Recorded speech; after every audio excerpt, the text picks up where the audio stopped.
Traders 29 September வர Monday அன்னைக்கு smart மணி கான்செப்டை யூஸ் பண்ணி இந்தியன் மார்க்கெட்ஸில் எப்படி ட்ரேட் பண்ணுறது அப்படிங்கிறத பற்றி நான் ஒரு வெபினார் கண்டக்ட் பண்ணுறேன். சப்போஸ் உங்களுக்கு இன்ட்ரெஸ்ட் அப்படின்னா டிஸ்கிரிப்ஷன் லிங்க் இருக்குது, அதை யூஸ் பண்ணி ஜாயின் பண்ணிக்கங்க. நம்ம வெபினாரில் சந்திக்கலாம். இது டெய்லி டைம் ஃப்ரேமில் இருக்க மிக முக்கியமான சப்போர்ட்டுங்க, 25,051. அதே மாதிரி அதுக்கடுத்து மிக முக்கியமான சப்போர்ட் அப்படிங்கிறது பார்த்திங்கன்னா 24,917. இது ரெண்டுமே இன்றைக்கி ஒரே கேண்டில் உடைக்கப்பட்டிருக்கிறது. ஸோ என்ன செய்தி நமக்கு சொல்லுது அப்படின்னா, இப்போது டெய்லி டைம் ஃப்ரேம்லேயே மார்க்கெட் பியரிஷாக மாறிவிட்டது. ட்ரேடர்ஸ் இந்த டெய்லி டைம் ஃப்ரேமில் நிஃப்டி பியரிஷ் ஆனது தான் ஆச்சு. இன்றைக்குமே அந்த பியரிஷ்னஸ் கண்டினியூ ஆகி ஒரு ப்ரூட்டல் ஃபாலில் கிட்டத்தட்ட ஒரு 236 பாயிண்ட் டவுனில் தாங்க முடிஞ்சிருக்கு. ஸோ இந்த ஃபால் எப்போ தான் நிற்கும், ஸோ எவ்வளோ தூரம் ஃபர்தராக மார்க்கெட் போகிறதுக்கு வாய்ப்பு இருக்குது, அண்ட் ஏதாவது ரீட்ரேஸ்மெண்ட் வரதுக்குலாம் வாய்ப்பு இருக்கா, ஏதாவது புல்லிஷ் ரிவர்சலுக்கு ஏதாவது வாய்ப்பு இருக்கா அப்படிங்கிறத பற்றி நம்ம டீட்டெயிலாக இந்த வீடியோவில் பார்க்க போகிறோங்க. Welcome to another episode of smart money சீரியஸ்ங்க. ஸோ இன்றைக்கி பார்த்திங்க அப்படின்னா மார்னிங்கே கிஃப்ட் நிஃப்டியும் கேப் டவுன் தான் இண்டிகேட் பண்ணிக்கிட்டு இருந்துச்சு. நிஃப்டியுமே கேப் டவுனில் தான் ஓப்பன் ஆச்சு. ஓப்பன் ஆன உடனே ஒரு ப்ரூட்டல் ஃபால் டப்புன்னு பார்த்திங்க அப்படின்னா இன்ட்ராடேயில் எடுத்த உடனே ஒரு 110 பாயிண்ட் ஒரு ரீட்ரேஸ்மெண்ட் இல்லாமல் கீழே விழுந்துருச்சு. நிறைய பேர் பார்த்திங்கன்னா இந்த ஒரு ஃபஸ்ட்டு 15 மினிட்ஸ் கேண்டில் இந்த பியரிஷ்னஸை பார்த்து என்ட்ரி எடுத்திருப்பாங்க. அவங்களோட ஸ்டாப் லாஸ்லாம் அடிக்கிற மாதிரி லைட்டாக மேலே ஒரு ரீட்ரேஸ்மெண்ட்டை கொடுத்துச்சு. ஸோ நான் 5 மினிட்ஸுக்கு சேஞ்ச் பண்ணுறேன். அதுக்கப்புறம் பார்த்திங்கன்னா இந்த டேலோ அப்படிங்கிறது மிக முக்கியமான சப்போர்ட்டாக இருந்துச்சு. ஏன்னா இந்த இடத்துல நிறைய பேர்த்தோட ஸ்டாப் லாஸ் அப்படிங்கிறது இருக்கும். அண்ட் அது மட்டும் இல்லாமல் 1 hour டைம் ஃப்ரேமில் பார்த்திங்கன்னா இந்த இடம், அதாவது இந்த 24,751 அப்படிங்கிறது ஒரு மிக முக்கியமான சப்போர்ட்டாக இருந்துச்சுங்க. ஸோ 5 மினிட்ஸில் பார்த்திங்க அப்படின்னா தெரியும் உங்களுக்கு, இந்த இடத்துல தான் கொஞ்சம் கன்சாலிடேட் ஆகிட்டு போயிட்டு இருந்துச்சு. அண்ட் ஒன்ஸ் இந்த மேஜர் இந்த ஹையர் டைம் ஃப்ரேம் சப்போர்ட்டும் பிரேக் அவுட் ஆனதான் மிச்சம். இந்த இடத்துல தான் அந்த பிரேக் அவுட் அப்படிங்கிறது வந்துச்சு. இங்கே பாருங்கள். ஸோ இதெல்லாம் அந்த ஹையர் டைம் ஃப்ரேம் சப்போர்ட்லேருந்து ரிவர்ஸ் ஆன இடம். ஸோ அந்த ரிவர்ஸ் ஆன இடமும் ஒன்ஸ் பிரேக் அவுட் ஆகும்போது ஒன் வே ஃபால் தான், அவன் பாட்டுக்கு நிற்காமல் கீழே விழுந்துட்டான். ஸோ எனக்கு நிஃப்டி பார்த்திங்க அப்படின்னா ஒரு 237 பாயிண்ட் டவுனில் முடிஞ்சிருக்கு. அண்ட் பேங்க் நிஃப்டி பார்த்திங்கன்னா 586 பாயிண்ட் பார்த்திங்கன்னா டவுனில் முடிஞ்சிருக்கு. ஹீட் மேப்லாம் பார்த்திங்கன்னா கதறிட்டு இருக்காங்க அங்கே எல்லாருமே. கிட்டத்தட்ட எனக்கு தெரிஞ்சுங்க ஒரு 6 ஸ்டாக்கோ 7 ஸ்டாக்கோ தான் உங்களுக்கு 6 ஸ்டாக் தாங்க. 50 ஸ்டாக்கில் 6 ஸ்டாக் மட்டும்தான் பாசிட்டிவாக முடிஞ்சிருக்கு. மீதி இருக்க 44 ஸ்டாக் பார்த்திங்கன்னா பியரிஷாக தான் முடிஞ்சிருக்கு. எல்லாமே ஒன்று ப்ராஃபிட் புக்கிங்கில் கீழே விழுகுது, இல்லைனா செல்லிங் ப்ரெஷரில் கீழே விழுகுது. இங்கே பாருங்கள், ஒரு 50 நான் உங்களுக்கு காட்டுறேன். இங்கே பாருங்கள், வெறும் 6 ஸ்டாக் மட்டும்தான் பாசிட்டிவாக இருந்திருக்கு. எல்என்டியில் ஏதோ ஆர்டர் கிடச்சதுனால அது பாசிட்டிவாக இருந்துச்சுன்னு நினைக்கிறேன். ஒரு பெரிய பியரிஷ்னஸ் அப்படிங்கிறது எல்லா பக்கமுமே நம்ம கண்களுக்கு பார்த்திங்கன்னா தட்டுப்படுச்சுங்க. ஸோ நிஃப்டி 50 தான் அப்படி இருக்குது அப்படின்னா நிஃப்டி 500 எப்படி இருக்குது அப்படின்னு பார்ப்போம். நிஃப்டி 500ம் அப்படி தான் உங்களுக்கு இது ஓவரால் மார்க்கெட்லேயே செல்லிங் ப்ரெஷர் அப்படி தான் சொல்லி ஆகணுங்க. நிஃப்டி 500லேயே எனக்கு தெரிஞ்சு 10 ஸ்டாக்குக்கு மேலே புல்லிஷாக இருக்காது போலயே. மீதி இருக்க ஒரு 490 ஸ்டாக் மோஸ்ட்லி எனக்கு பியரிஷாக தாங்க படுது. நிறையா இந்த மாதிரி மாருதி மாதிரி ரிலையன்ஸ் மாதிரி எல்லாம் இந்த 0.38%, 0.18%ங்கிற மாதிரி பாசிட்டிவாக முடித்தாலும் ஓவரால் மார்க்கெட்டே இன்றைக்கி போட்டு பொலன்னு பொழந்துட்ட மாதிரி தான் தெரியுதுங்க. இது ரொம்ப ஒரு பியரிஷான விஷயம். யாரும் 4% விழுந்திருக்கானே, ஜைடஸ் லைஃப். ஸோ இந்த ஃபார்மா அப்படிங்கிறது பார்த்திங்க அப்படின்னா இன்றைக்கி ரொம்ப ப்ரூட்டலாக அடி வாங்குச்சு. அதற்கு முக்கியமான காரணம் என்ன அப்படின்னா, ட்ரம்ப் அவர்கள் இந்தியாவிலேருந்து எக்ஸ்போர்ட் பண்ணக்கூடிய ஃபார்மா அந்த இதுக்குள்ள பொருட்களுக்கெல்லாம் பார்த்திங்கன்னா 100% டேரிஃப் போட்டு விட்டாங்க. அது மட்டும் இல்லாமல் நேற்று அங்கே அக்சென்ச்சரோட ரிசல்ட் வந்துருந்துச்சு, ஐடி கம்பெனியோட ரிசல்ட் வந்துருந்துச்சு. ஆல்ரெடி இந்த H1B வீசா ஒரு பிரச்சனை, அதை தாண்டி அங்கே அக்சென்ச்சர் ரிசல்ட்டுமே பார்த்திங்கன்னா கொஞ்சம் மோசமாக வந்துருச்சாட்டிருக்கு. அந்த ஸ்டாக் வேறு நேற்று யூஎஸ் மார்க்கெட்லேயே பார்த்திங்கன்னா அக்சென்ச்சர் ஸ்டாக் நியர்லிங்க பாருங்கள் ஒரு 3-4% டவுனு. ஸோ எப்போவுமே அக்சென்ச்சர் யூஎஸ் மார்க்கெட்டில் எப்படி பெர்ஃபார்ம் பண்ணுதோ அதான் பெஞ்ச் மார்க் வேர்ல்டு ஃபுல்லாகவே. அக்சென்ச்சர் கீழே விழுந்துச்சுன்னா வேர்ல்டு ஃபுல்லாக இருக்க ஐடி ஸ்டாக்ஸ் தான் கீழே விழுந்துடும். அது ஐடி ஸ்டாக்ஸில் ஒரு செல்லிங் ப்ரெஷர் கிரியேட் பண்ணி விட்டுருச்சு. பேங்க்கில் வேறு ஏதோ லிக்விடிட்டி இஷ்யூ இருக்காமல், லிக்விடிட்டி டெஃபிசிட் ஆகிட்டே இருக்காமல், இதுக்கு முன்னாடி பார்த்தீங்கன்னா எக்ஸஸாக இருந்துச்சு, இப்போ டெஃபிசிட்டில் போயிடுச்சு அப்படின்ட்டு பேங்கிங்கில் ஒரு செல்லிங் ப்ரெஷர். வர நியூஸ் எல்லாமே உருப்படியாக வராமல் மார்க்கெட்டை பிடிச்சி இறக்குற மாதிரியே என்ன தான் பண்ணுறது. அதனால தான் பார்த்திங்கன்னா கீழே விழுந்துருச்சு. இல்லைனா இவ்வளோ பெரிய செல்லிங் ப்ரெஷர் டெக்னிக்கலாக வரதுக்கு சான்ஸ் இல்லைங்க. ஒரு ரீட்ரேஸ்மெண்ட் தான் வந்திருக்கணும். இப்போது நியூஸாக போட்டு எல்லாமே மார்க்கெட் அஃபெக்ட் பண்ணுற மாதிரியே பியரிஷாக இருக்க மாதிரியே வரதுனால தான் வித்தவுட் ரீட்ரேஸ்மெண்ட் மார்க்கெட் கீழே விழுந்துருக்குங்க. எனக்கு தெரியல இதுக்கு முன்னாடி எவ்வளோ தடவை நிஃப்டி ரீட்ரேஸ்மெண்ட்டே இல்லாமல் இவ்வளோ தூரம் கீழே விழுந்துச்சுன்னு எனக்கு தெரியல. வார் டைமில் கூட பார்த்தீங்க அப்படின்னா உங்களுக்கு ரீட்ரேஸ்மெண்ட்டோட தான் வரும். இந்த இடத்துல விழுந்துருக்கு பாருங்கள். இந்த டே ஹையை வந்து ஸ்வீப் பண்ணாமே கிட்டத்தட்ட 1000 பாயிண்ட்லாம் விழுந்திருக்கான். ஓகே ஓகே, அப்போது இது 1000 பாயிண்ட் இருக்குமா? 1000 பாயிண்ட் இருக்காதுன்னு நினைக்கிறேன். 800 பாயிண்ட்டு தான். ஓகே ஓகே, மன்னிச்சு விட்டுறலாம். அப்போது வரலாற்றில் இதெல்லாம் வந்து அடிக்கடி நடக்கக்கூடிய ஒரு விஷயம் தான். அடிக்கடி கிடையாது, என்னைக்காவது ஒரு நாள் நடக்கக்கூடிய விஷயம் தான். இப்போ நம்ம கடைசியாக இங்கே பார்த்தோம் பார்த்தீங்களா, இதை தாண்டி வந்து பார்த்தீங்கன்னா இந்த மாதிரி ரீட்ரேஸ்மெண்ட்டே இல்லாமல் இந்த இங்கே விழுந்திருக்கு. அதில் கூட பாருங்கள், இந்த இடத்துல ஒரு ரீட்ரேஸ்மெண்ட் இருக்குது. இதெல்லாம் வந்து நியூஸால் வந்து தான், இந்த கேப்பை பார்த்தாலே தெரியுது உங்களுக்கு. ஸோ இந்த மாதிரி வந்து நியூஸ் வந்து மார்க்கெட்டை வந்து ரொம்ப அதிகமாக அஃபெக்ட் பண்ணும்போது இந்த மாதிரி நடக்கிறது சகஜமான விஷயம்தான். ஆனாலுமே எப்படி மேலே போகும்போது அன்னீவனாக இந்த கீழே இருக்க டேலோட லிக்விடிட்டி எடுக்காமல் போச்சோ அதே மாதிரி இருந்தாங்க கீழே வரும்போதும் வந்திருக்கு. என்னன்னா மேலே போகும்போது படிக்கட்டு மாதிரி மெதுவாக போனான். ஆனால் கீழே வரும்போது லிஃப்ட்டில் வர்ற மாதிரி வந்து பார்த்தீங்க அப்படின்னா சர்ன்னு கீழே வந்துட்டான். ஏன்னா வந்து பார்த்தீங்கன்னா இதுதான் மார்க்கெட்டில் இருக்க 2 எமோஷன். ஒன்று வந்து ஃபியர், இன்னொன்று கிரீடால மார்க்கெட் வந்து பார்த்தீங்கன்னா மேலே போச்சு, ஃபியரால மார்க்கெட் கீழே வருது. ஸோ கிரீடை காட்டிலும் ஃபியருக்கு வந்து பார்த்தீங்கன்னா அதிகமான பவர் அப்படிங்கிறது இருக்குது. அதன் காரணமாக தான் இவ்வளோ பெரிய செல்லிங் ப்ரெஷர் அப்படிங்கிறது நிஃப்டி விட்னஸ் பண்ணுதுங்க. இப்போது இதுக்கு மேலே நிஃப்டி என்ன ஆகிறதுக்கு வாய்ப்பு இருக்குது அப்படின்னு பார்த்தீங்க அப்படின்னா, இந்த இடம் இருக்குது பார்த்தீங்களா, இந்த இடம் வந்து கடைசியாக ப்ரீவியஸ் டே லோவோட லிக்விடிட்டியை ஸ்வீப் பண்ணிவிட்டு மார்க்கெட் மேலே போன இடம் இந்த லோக்கு கீழே தான். அதாவது இந்த 24,621 இதுதான் கடைசியாக லிக்விடிட்டி ஸ்வீப் படித்தோம். அதுக்கு மேலே இங்கே லிக்விடிட்டி ஸ்வீப்பே இல்லை. அந்த விதத்தில் மேபி ஃபர்தராக மார்க்கெட் கீழே போகும்போது இந்த இடத்துல ஒரு சப்போர்ட் எடுத்து கொஞ்சம் ரீட்ரேஸ்மெண்ட்டை கொடுக்கறதுக்கு வாய்ப்புகள் அப்படிங்கிறது இருக்குங்க. அண்டு நிஃப்டியில் தொடர்ந்து 2 நாட்களாக, கடந்த 2 நாட்களாக மட்டும் வந்து பார்த்திங்கன்னா நிஃப்டி கிட்டத்தட்ட 465 பாயிண்ட் ஒரு ப்ரூட்டல் ஃபாலை சந்திச்சிருக்கு. அப்படிங்கிறதுனால இதுக்கு மேலேயும் இந்த டே ஹைக்கு மேலே போய் அந்த லிக்விடிட்டியை ஸ்வீப் பண்ணுறதுலாம் கொஞ்சம் கஷ்டமான விஷயம்தான். நடந்தால் நல்லாயிருக்கும், ஆனால் நடக்குமா அப்படிங்கிறதான் தெரில. இங்கே பாருங்கள், இப்போது ஒவ்வொரு பாயிண்ட்டாக பார்த்துருவோம் நம்ம.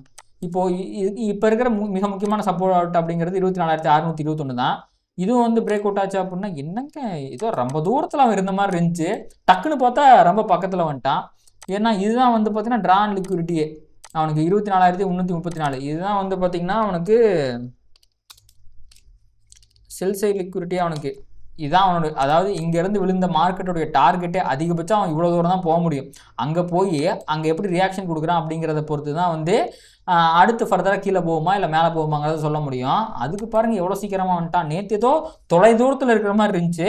நேற்று தான் நிஃப்டி வந்து டெய்லி டைம் ஃப்ரேமில் பியரிஷாகவே மாறிச்சு. ஆனால் அதுக்குள்ளே பாருங்களேன் ஸ்டாப்பிங்க்கு வந்துட்டான். இந்த ஸ்டாப்பை விட்டான், அடுத்து அப்படியே இங்கே பாருங்கள் இந்த ஸ்டாப்பையும் முடிச்சிட்டான். ஒவ்வொரு ஸ்டாப்பாக வந்து பார்த்திங்கன்னா அடித்து உடச்சி நொறுக்கிட்டு போயிட்டுருக்கான். ஐ திங்க் இந்த 2 ஸ்டாப்பை கடந்து வந்த மாதிரி இந்த ஸ்டாப்பையும் அண்ட் அதுக்கப்புறம் இங்கே இந்த இடத்துல ஒரு முக்கியமான ஸ்டாப் இருக்குது.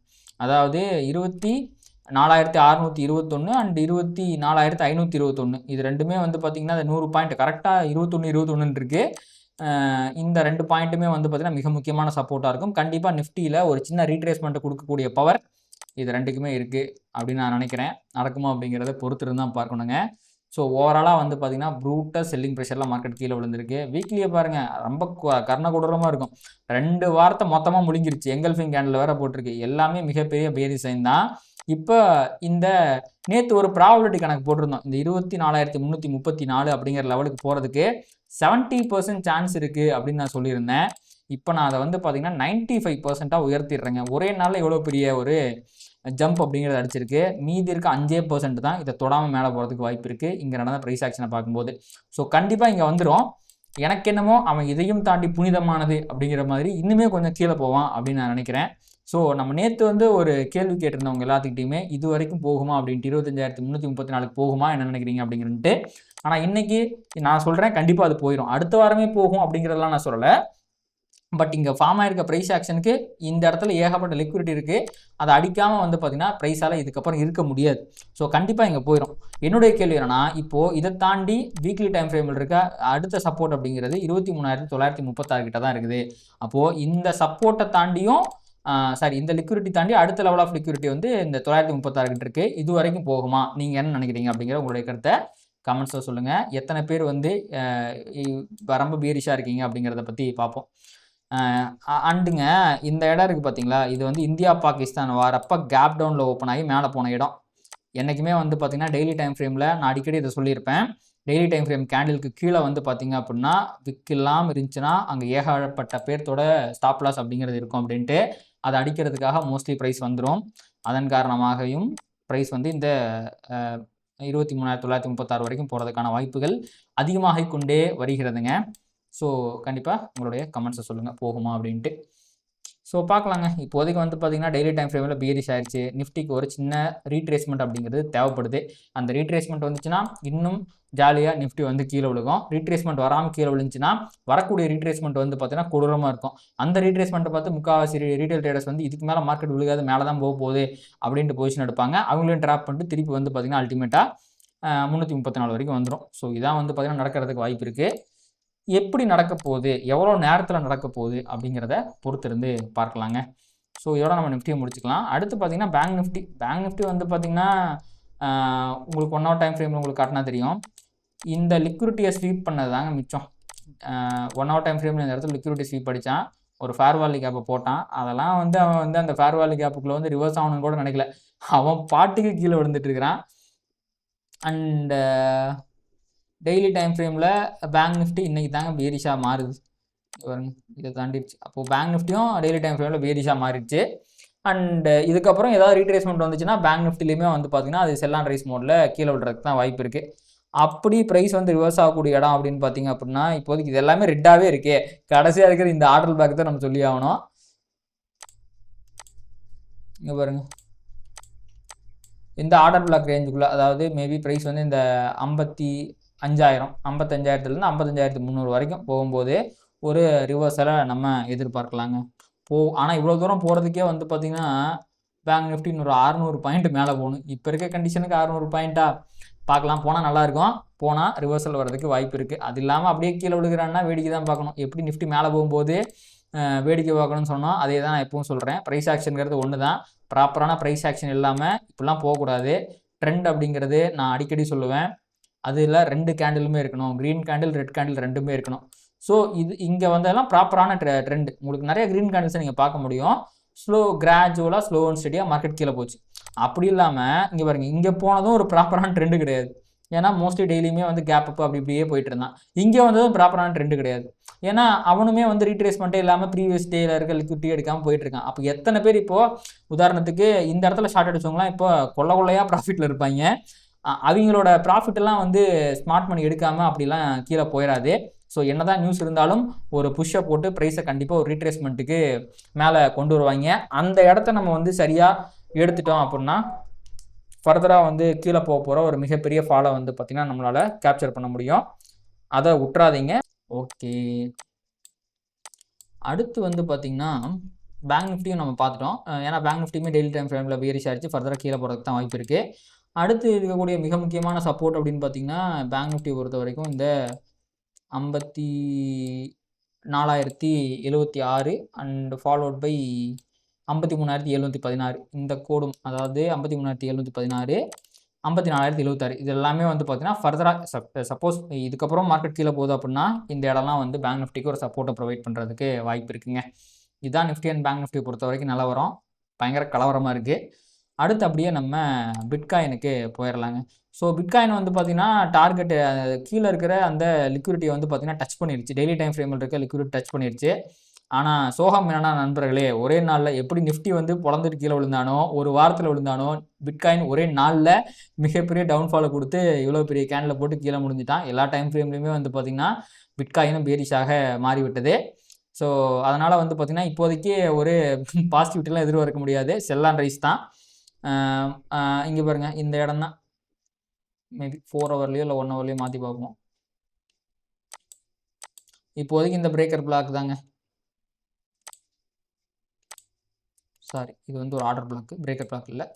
ஸோ ப்ரைஸ் வந்து பார்த்திங்கன்னா இந்த 1,10,973க்கோ இல்லை 1,11,676 இந்த ரேஞ்சுக்குள்ளே வந்து ரிவர்ஸ் ஆச்சுன்னா ஃபர்தராக ஒரு செல்லிங் ப்ரெஷர் ஆக்சலேட் ஆகி கீழே போகிறதுக்கான வாய்ப்புகள் அப்படிங்கிறது இருக்குது. பிட்காயினை பொறுத்த வரைக்கும் ட்ரெண்டு கண்டிப்பாக பயங்கர பேரிஷாக இருக்குது. சப்போஸ் ஃபர்தராக கீழே போகும்போது உங்களுக்கு இந்த இடம் நல்ல ஒரு சப்போர்ட்டாக இருக்கும். 1,07,360 அப்படிங்கிறது ஒரு நல்ல சப்போர்ட்டாக இருக்குங்க. பாருங்கள், எல்லாரும் ஒரே மாதிரி விழுந்து வச்சுருக்காங்க. வீக்லி டைம் ஃப்ரேம் பார்த்தா எல்லாருமே வந்து ஒரு மிகப்பெரிய எங்கல்ஃபிங் கேண்டில் போட்டு 2 வாரத்தை மொத்தமாக காலி பண்ணி விட்ருக்காங்க. இது பாருங்கள், ஒரு ஈவினிங் ஸ்டார் கூட, இது நல்ல ரீட்ரேஸ்மெண்ட்டு ஈவினிங் ஸ்டார் வேறு போட்டிருக்கு. இந்த பியரிசஸ் கண்டினியூ ஆகும்போது, அதாவது 1,07,000 அடிச்சு உடச்சிட்டான்னு வச்சுக்கோங்களேன், தலை குப்புற 98,000 வரைக்கும் போகிறதுக்கு வாய்ப்பு இருக்குது பிட்காயின். ஸோ எல்லாமே இப்படி தாங்க ஒர்க் ஆகும். இங்கே பாருங்க இப்படி போயிருக்கான் பாருங்க, மேலே போயிருக்கான் பாருங்க. நல்லா ஹையர் ஹை போட்டு மேலே போயிருக்கான், இப்போ லோயர் லோ போட்டு கீழே வரான், திருப்பி ஹையர் ஹை போட்டு மேலே போவான். எந்த பாயிண்ட்ல கரெக்டாக அவன் சப்போர்ட் எடுப்பான், எந்த பாயிண்ட்ல வந்து ரிவர்சல் வருங்கிறது தெரிஞ்சால் நம்ம கரெக்டாக ட்ரெண்டை பிடிச்சி ட்ரேட் பண்ணிட்டு போயிட்டே இருக்கலாங்க. ஓகே, அடுத்து வந்து பார்த்தீங்க அப்படின்னா அப்படியே நம்ம க்ரூட் ஆயில் பக்கம் வந்துடுவாங்க. ஸோ க்ரூட் ஆயில் வந்து லைட்டாக ஒரு குட்டியோண்டு பியரிஷ்னஸை காமிச்சிச்சு. ஸோ